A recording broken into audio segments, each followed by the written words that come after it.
This is a quote from a guy named Mike Moran, who you might have heard of. He used to be an engineer at IBM. He co-wrote or co-authored a book called Search Engine Optimization, Inc. He said, widespread personalization will doom traditional rank checking. The question won't be, does my site rank number one? But rather, for what percentage of searchers does my site rank number one? What was my average ranking yesterday? And he says it's the biggest change in search marketing since paid search.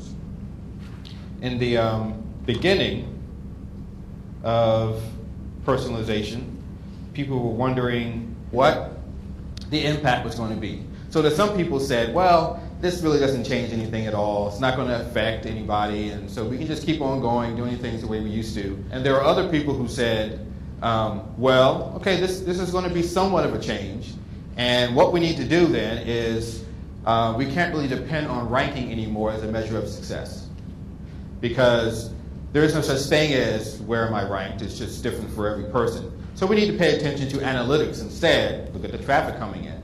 Now the interesting thing is, first of all, that recommendation is not something new, something you should have been doing anyway, right? Looking at your analytics and looking at the traffic and the conversions. The other thing is that it doesn't solve the main problem that personalization causes for SEO.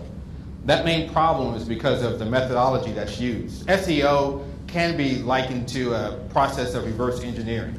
You look at the search results, you see who's ranked where, you figure if I want to target this key phrase and I want high visibility, let's look at what these guys are doing, kind of pick it apart, and then figure out what I need to emulate so that I can be as good as number one, number two, number three, whatever.